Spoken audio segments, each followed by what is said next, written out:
एक बार एक युवक बहुत परेशान होकर एक ज्ञानी वृद्ध के पास पहुंचा। उसने उदास होकर कहा, गुरुजी, मुझे लगता है कि मैं बहुत दुखी हूँ। दुख है, हर दिन कोई ना कोई परेशानी सामने खड़ी हो जाती है। मुझे समझ नहीं आता कि मैं इससे बाहर कैसे निकलूं। वृद्ध मुस्कुराए और उन्होंने कुछ समझाने के बजाय युवक को एक गिलास पानी दिया और उससे कहा कि इसमें एक मुट्ठी नमक डालो और फिर इसे पीकर बताओ। युवक ने वैसा ही किया और उसका मुंह सिकुड़ गया। उसने कहा कि पानी बहुत ही खारा था और उसे बिल्कुल भी अच्छा नहीं लगा। वृद्ध ने फिर शांत स्वर में कहा, अच्छा, तो एक बार और प्रयास करते हैं। इस बार उन्होंने युवक से कहा कि एक मुट्ठी नमक लेकर उनके साथ चलो। दोनों धीरे धीरे चलते हुए पास की एक शांत झील के किनारे पहुंचे। वृद्ध ने कहा कि अब इस एक मुट्ठी नमक को झील में डाल दो और फिर इस झील के पानी को पीकर बताओ कि अब यह खारा है या नहीं। युवक ने पानी पिया और उसने कहा कि वह पानी तो एकदम मीठा है और ताज़ा था, नमक का खारापन तो उसमें था ही नहीं।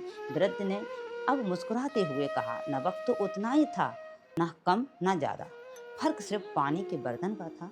एक गिलास में वही पानी बहुत खारा लग रहा था, लेकिन बड़ी झील में वही नमक महसूस भी नहीं हुआ। थोड़ा रुककर अब उन्होंने युवक से कहा कि जिंदगी के दुख भी नमक की तरह होते हैं। फर्क दुख में नहीं होता, फर्क मन के आकार में होता है। जब मन छोटा होता है तो छोटी सी बात भी हमें बहुत बड़ी लगने लगती है, लेकिन जब मन बड़ा होता है तो वही बातें हमें उतनी नहीं लग पाती। अब सवाल यह है कि मन को कैसे बड़ा बनाया जाए। सबसे पहला तरीका है नज़रिया बदलना।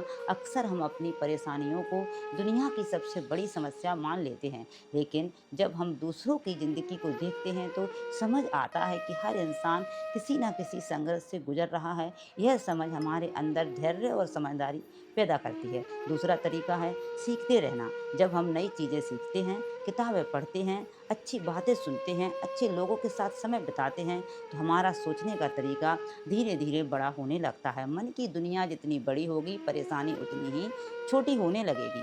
तीसरा तरीका है दूसरों की मदद करना। जब हम किसी की मदद करते हैं तो हमें महसूस होता है कि हमारी मौजूदगी भी किसी के लिए मायने रखती है। यह एहसास मन को गहराई देता है और इंसान भीतर से मजबूत बनने लगता है। हमें यह महसूस होता है कि हम सिर्फ अपनी परेशानियों तक सीमित नहीं हैं, बल्कि किसी और के जीवन की रोशनी भी बन सकते हैं, और यही एहसास मन की सोच को बड़ा बना देता है। चौथा तरीका है छोड़ना सीखिए।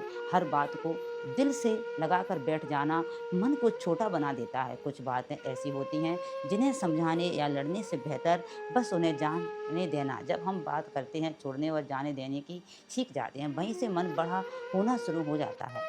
और आखिरी बात है कृतज्ञता। हर दिन हम उन चीज़ों के बारे में सोचें जो हमारे पास हैं, तो हमें यह एहसास होगा कि जीवन में शिकायत से ज़्यादा आभार की वजह मौजूद है। जब मन में आभार बढ़ता है तो दुख धीरे धीरे अपनी ताकत खोने लगते हैं। इसलिए याद रखिए, जीवन में दुखों को पूरी तरह मिटाया नहीं जा सकता, लेकिन अपने मन को इतना विशाल बनाया जा सकता है कि दुख उसमें घुलकर छोटे पड़ जाएं। नहीं होता, जीवन में समस्याएं नहीं होती, बल्कि खुश वह होता है जिसका मन इतना बड़ा हो जाता है कि समस्या उसमें टिक नहीं पाती हैं। तो दोस्तों, जुड़ जाएं मेरे साथ इस सफ़र में, जहां हम साथ मिलकर अपने मन को थोड़ा थोड़ा बड़ा बनाते हैं। तो फिर मिलते हैं दोस्तों अगली वीडियो के साथ। तब तक के लिए अपना ख्याल रखें और हमेशा मुस्कुराते रहना।